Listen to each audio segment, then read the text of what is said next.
देखिए आपकी अपन स्टार्ट कर रहे पोएम। ये आपने 8वीं तक पोएम नहीं पढ़ी होगी, इंग्लिश में पोएम नहीं पढ़ी होगी। आप पढ़ी होगी तो वो तुम्हारे उस पर पोएम तो थी नहीं 8वीं तक। तो वो पीछे पार्ट के पीछे जो पोएम थी वो यूं ही पढ़ने के लिए होती थी, बाकी आपके सिलेबस का हिस्सा नहीं थी। यहां पर देखिए पोएम है विंड और सुब्रमण्यम भारती है। इसके राइटर कौन है? वो is the writer Subramaniam Bharati. 1921 में इनकी डेथ हुई थी और तमिल भाषा के कवि थे ये। और उस समय चूंकि आजादी का दौर चल रहा था तो बड़े राष्ट्रभक्त कवि थे। उनकी ये जो कविता है, कविता बहुत छोटी है वो, पर लास्ट की पंक्तियां बहुत जबरदस्त है इसकी। देखिए आप यदि किसी ताकतवर के सामने आप हाथाजोड़ी करते हो तो क्या होगा कि जो ताकतवर होगा वो आपकी बात कभी नहीं मानेगा। एक कहानी से मैं इसकी शुरुआत करता हूं। मैं एक सांप था बड़ा खूंखार, रास्ते में जो भी आता था उसे डराता था और काटने के लिए दौड़ता था। गांव वाले सब परेशान थे।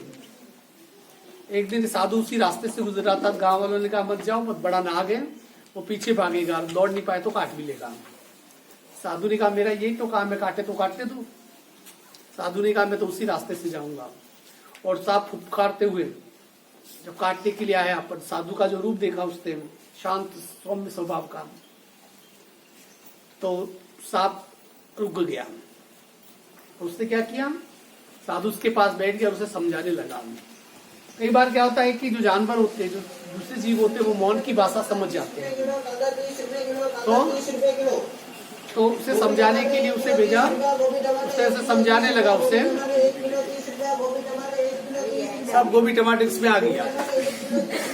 वीडियो में सुनना गोभी टमाटर, हाँ, ताकि इससे रेट भी पता चल जाएगी अभी मार्केट में क्या रेट चल रहा है। तो मैं कविता कह रहा था, वो कहानी कह रहा था।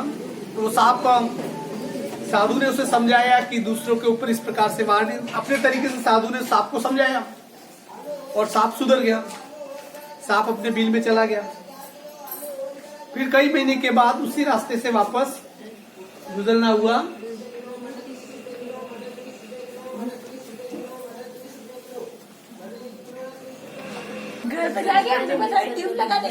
आवाज आती बेटा? इसमें चालू कर दिया।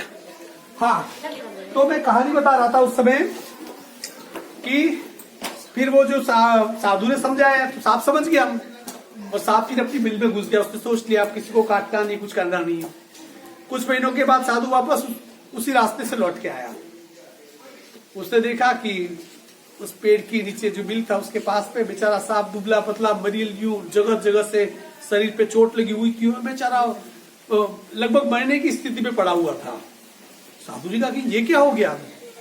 उसने कहा कि आपने कहा था कि भाई किसी को डराना मत, ये करना मत, किसी को काटना मत। तो फिर बहुत मैं सीधा हो गया और जैसे मैं सीधा हो गया लोगों को पता चला कि अब सांप कुछ करता नहीं है। पहले तो मुझसे डरते थे, तो मुझसे भागते थे। अब जैसे उन्हें पता चला कि ये तो कमजोर हो गया है, ये तो कुछ करता नहीं है, तो फिर धीरे धीरे मुझे छेड़ने लगे। गांव के बच्चे मुझे पत्थर मारने लगे, कुछ बच्चे तो मुझे लकड़ी मारने लगे और उसके बाद मेरी स्थिति ये हो गई। तो साधु ने कहा कि मैंने तुझे ये कहा था कि तू होके कुछ करना मत, पर तेने ये फुफकारना क्यों छोड़ दिया? अर्थात कि तेने अपने आप को कमजोर क्यों बता दिया? क्योंकि जैसे तूने कमजोर बताया दुनिया तुम पे क्या होने लगी, हावी होने लगी। इसलिए उन्होंने तुम्हारी स्थिति ये करो, काटो मत पर फुफकारना मत छोड़ो। आपने देखा होगा कुत्तों को अक्सर, अब कुत्तों को ध्यान से देखना।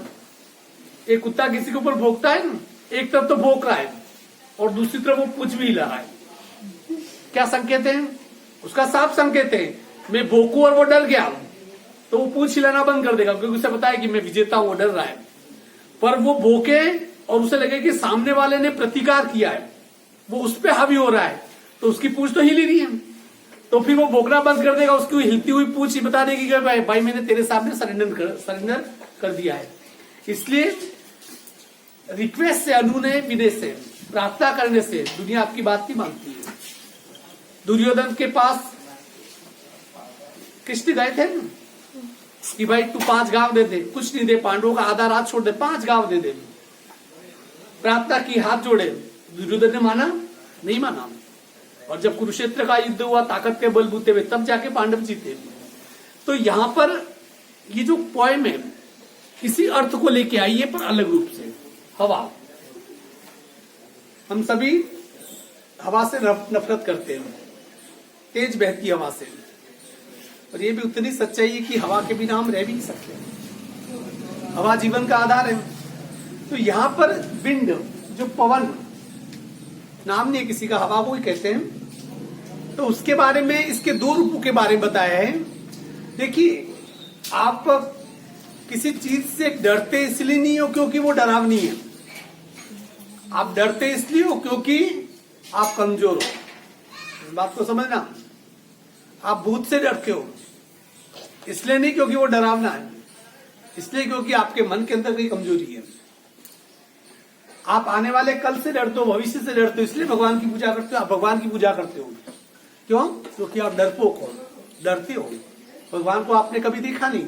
जिस दिन भगवान को आपने देख लिया उस दिन आप भगवान से डरना बंद कर दोगे। अर्थात कि आपका डर इसलिए है क्योंकि आप कमजोर हो। बहती हुई हवा आपको डराएगी, वो इसलिए नहीं क्योंकि वो बहती हुई है और ताकतवर है, वो इसलिए आपको डराने में कामयाब हो गई क्योंकि आप कमजोर हो।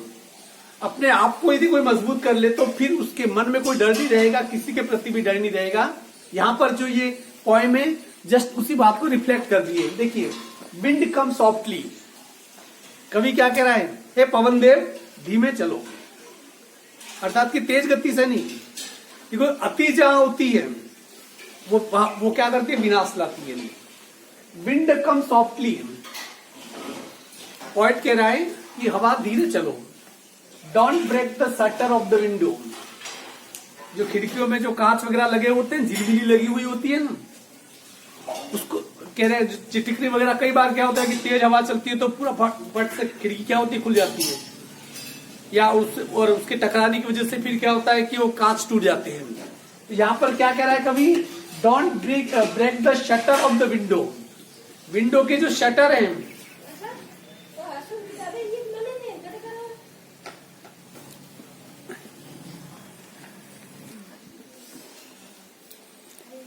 Don't break the shutter of the window. हे पवन, हे हवा, धीरे चलो। जो विंडो है, जो खिड़की है, उसके शटर को मत तोड़ो। Don't scatter the paper. Scatter का मतलब बिखरना। हवा चलती है तो बिखर जाते हैं नहीं। टेस्ट की कॉपी आती है, कल परसों फिर वो सामने जो बाहर है उस पर जाके यूं लगी हुई थी सभी, रात को हवा चली उड़ गई सब। हवा चलती तो एक तरफ बहा के ले जाती है। तो don't scatter the paper. Scatter का मतलब बिखरना। तो पॉइंट क्या कह रहा है? Don't scatter the paper. अर्थात कि ये जो कागज है, कागज को मत बिखेरो। Don't throw down the books on the shelf. और जो अलमारी में रखी हुई किताबें हैं उन किताबों को नीचे लाके मत पटको। क्योंकि जब तेज हवा चलती है, देखो हवा का मतलब हमें तो पता ही नहीं तेज हवा क्या होती है।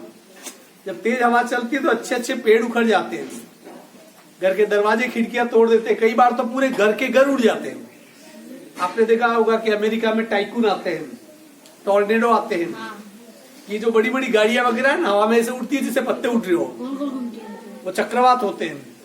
हवा यदि 150 किलोमीटर से ऊपर हो तो आप जमीन पे खड़े नहीं रह सकते ना। आप खड़े और हवा 150 किलोमीटर की स्पीड से आपको टकराएगी, आपको नीचे गिरना ही गिरना है। इसलिए सबसे पहले लेट जाओ। लेटे रहोगे तो कुछ भी नहीं होगा, वो गिराएगी तो चोट पहुंचेगी। तो यहाँ पर कवि क्या कह रहा है? Don't break the shutter of the window. खिड़कियों के शटर को मत तोड़ो। Don't scatter the paper. जो कागज पड़े हुए उनको मत बिखेरो। Don't throw down the books on the shelf. और अलमारियों में जितनी भी किताबें पड़ी हुई है उस अलमारी से नीचे मत गिराओ। अर्थात कि हवा से प्रार्थना की जा रही है कि तुम ऐसा मत करो। पर शक्तिशाली क्या हमारी बात सुनेगा? आप एक हट्टा कट्टा पहलवान है, 100-200 किलो का, 6-7-8 फीट का, और उसको मौका मिले कि लक्की से लड़ना है उसे। अब लक्की से लड़ना है तो लक्की लड़ लेगा क्या? लक्की कहेगा कि यार तू मुझसे लड़ मत, मुझे ट्रॉफी तू लेने दे, तो उसकी बात मानेगा क्या? क्यों नहीं मानेगा? क्योंकि वो ताकतवर है। यहाँ पर भी हवा भी ताकतवर है। कभी प्रार्थना कर रहा है कि भाई ऐसा तू मत कर, ये जो नुकसान कर रही है वो मत कर। There look what you did. कवि कह रहा है कि देखो हवा तूने क्या किया। There look what you did, हे पवन देव देखो तुमने ये क्या किया। You throw them all down, तुमने सब चीजों को नीचे गिरा दिया। हवा चलती है तो फिर ये नहीं देखती कि क्या गिर रहा है क्या संभल रहा है, क्योंकि जब विनाश होता है विध्वंस होता है, नदी का पानी जब किनारों को तोड़ता है, जब बाढ़ आती है तो फिर वो ये नहीं देखता है कि रास्ते में किसका घर है, तेरा मेरा उसका किसका भी, सबको बहा के लेके जाएगा। क्योंकि जो विध्वंस होता है, जो विनाश होता है, वो सबके साथ एक जैसा व्यवहार करता है। तो क्या कह रहा है कि you threw them all down, तुम सब चीजों को नीचे गिरा दिया। You tore the pages of books, tore का मतलब फाड़ना, तुमने किताबों के पेजों को फाड़ दिया। ये प्रश्न ये बन सकता है कि हवा ने क्या क्या नुकसान किया। जवाब होगा कि पहली बात कि हवा ने सब चीजों को नीचे गिरा दिया। दूसरा, you tore the pages of books, उसने किताबों के पेजों को क्या कर दिया, फाड़ दिया। यू ब्रॉट रेन अगेन, तो फिर से बारिश ले आई। हवा आती है तो उसके बाद क्या आती है, बारिश आती है। पिछले 2-4 दिनों से देख लो, अभी ऐसे लग रहा है जैसे कि सर्दी का मौसम नहीं, अभी तो बारिश का आ गया है, जबकि अभी तो गर्मी आनी बाकी है। पर हवा अपने साथ क्या लाती है, बारिश भी लाती है। तो क्या कह रहा है कवि, यू ब्रॉट रेन अगेन, तो फिर से बारिश ले आए। और बारिश आती है तो जिंदगी थोड़ी क्या होती है, अस्त व्यस्त हो जाती है। तो यू ब्रॉट रेन अगेन, तुम फिर से बारिश ले आए। यू आर वेरी क्लेवर, क्या कह रहा है कवि, हवा तुम बहुत चालाक हो। कैसे, यू आर वेरी क्लेवर, तुम बहुत चालाक हो। At poking fun at weakling, poking fun का मतलब खिलवाड़ करना, मजाक उड़ाना। पॉकिंग फन का लिखा है मैंने खिल्ली उड़ाना। और विकलिंग का मतलब होता है कमजोर। विकलिंग का मतलब क्या होता है, कमजोर। You are very clever at poking fun, तुम उसके मजाक उड़ाने में, किसके, तुम जो कमजोर लोग होते हो, हे हवा तू बड़ी चालाक है। तुझे कमजोर जो लोग होते हैं उनकी खिल्ली उड़ाने में तुम्हें बड़ा मजा आता है। और सच्चाई यही है। तुम में से अभी तक मेरा रिकॉर्ड है पिछले 6-7 महीनों का, उस कुत्ते को किसी ने नहीं छेड़ा। तुम में से किसी ने छेड़ा? पर आपने देखा होगा कि रास्ते में मरील से कुत्ते होते हो तो उन्हें उंगली करने में कितना मजा आता है, कंकड़ लेके मारने में कितना मजा आता है। लेकिन मार के बताओ उसे कंकड़, क्यों इसको नहीं मार सकती हो, क्योंकि ये कमजोर नहीं है। इसलिए मजा किसमें आता है, खिल्ली उड़ाने में मजा किसमें आता है, कमजोरों का। तो यह कवि क्या कह रहा है, तू बड़ी चालाक है हवा, तुझे कमजोर जो लोग होते हैं उनकी खिल्ली उड़ाने में, उनकी मजाक उड़ाने में तुझे बड़ा मजा आता है। अब देखो कवि अगले स्टांजा में क्या कर रहा है, बड़ी प्यारी बात कर रहा है। फेल क्रम्बलिंग हाउस, क्रम्बलिंग का लिखा है टूटने वाले, गिरते हुए मकान। जब हवा चलती तो क्या होते हैं, मकान गिर जाते हैं। फेल क्रम्बलिंग हाउस, फेल का मतलब कमजोर, फेल क्रम्बलिंग हाउस, कमजोर ढहते हुए मकान। क्रम्बलिंग डोर्स, जब हवा चलती है तो दरवाजे भी क्या होते हैं, उखड़ जाते हैं। क्रम्बलिंग राफ्टर्स, जो कड़ियां होती है, कई बार क्या होती है कि जो किवाड़ कड़ियों से जुड़े होते हैं उनसे भी पूरे दूर हो जाते हैं। क्रम्बलिंग वुड्स, गिरते हुए पेड़, पेड़ भी नहीं रह पाते हैं। क्रम्बलिंग बॉडीज, हमारे शरीर तक गिर जाते हैं। क्रम्बलिंग लाइव्स, जिंदगी क्या होती है, ढह जाती है। जब तूफान आता है तो सब कुछ क्या होता है, तहस तहस हो जाता है। क्रम्बलिंग हर्ट्स, यहाँ तक कि हमारा जो हार्ट है वो भी धीरे धीरे क्या होने लगता है, टूटने लगता है, कमजोर होने लगता है। देखिए तूफान आते पेड़ गिरते हैं, और जो जमीन से अपने वजूद से जो मजबूती से चिपके हुए हैं वो पेड़, उन पेड़ों को कुछ नहीं होता है। छोटे मोटे पेड़ गिर जाएंगे, बरगद के विशाल पेड़ को हवा नहीं गिरा सकती है। हवा तो बरगद के पेड़ को भी लगी थी, घर के आंगन में लगा नीम का पेड़ उखड़ गया, पर वो नहीं उखड़ा। क्यों? क्योंकि वो कमजोर नहीं था, वो क्या था, अपनी जड़ों से क्या था, मजबूत था। ताकतवर हवा नहीं है, उसका प्रभाव सब पे अलग अलग दिखता है। जो ताकतवर है उसके ऊपर उसका प्रभाव नहीं दिखाई देगा, पर जो कमजोर है उसके ऊपर उसका प्रभाव क्या होगा, जरूर दिखाई देगा। तो crumbling hearts, the wind god winnows and crushes that all.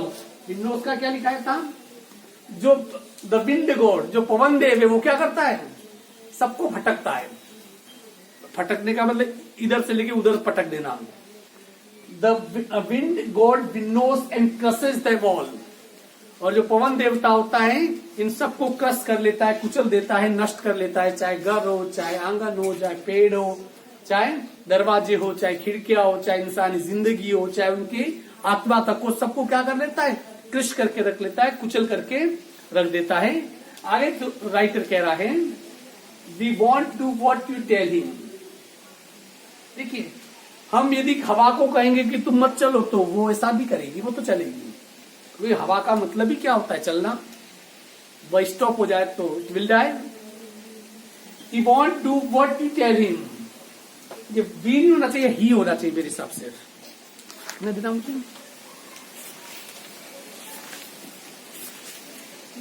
ही है, ये ही है, यहां पर क्या है,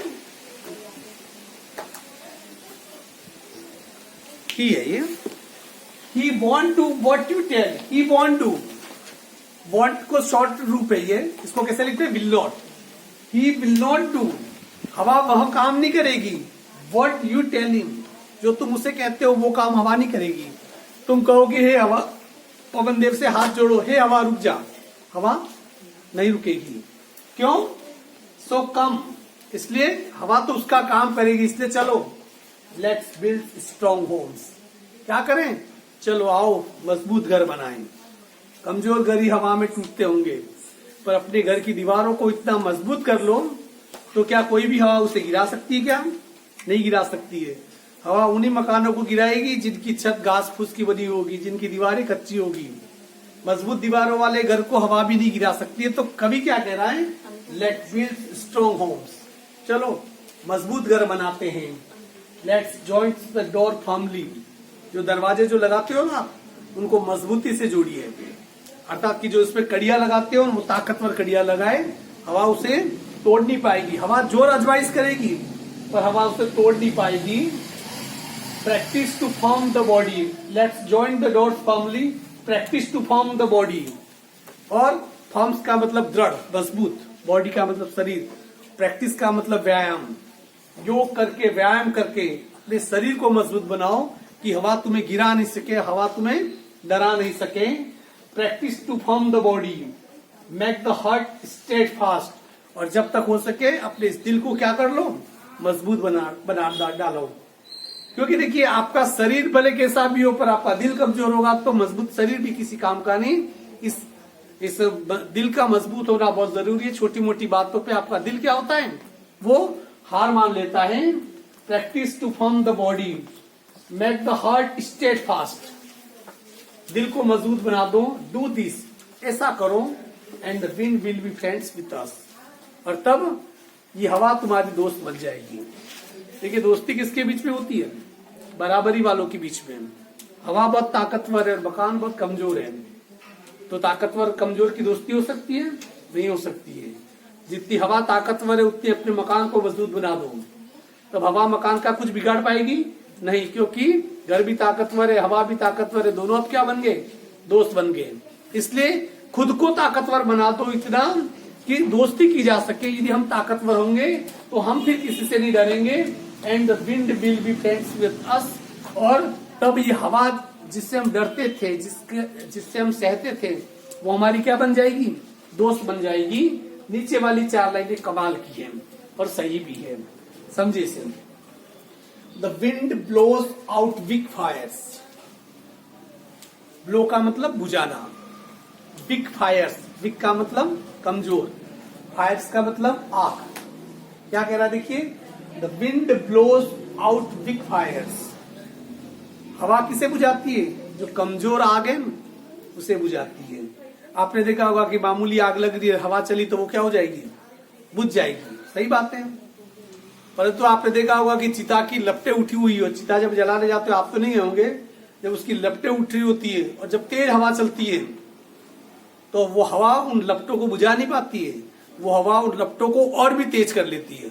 क्यों, क्योंकि चिता की वो आग भी उतनी मजबूत है जितनी की हवा, और हवा उसे डरा नहीं पाती है। इसलिए कवि कह रहा है यहाँ पर, the wind blows out weak fire, हवा कमजोर आग को तो बुझा सकती है।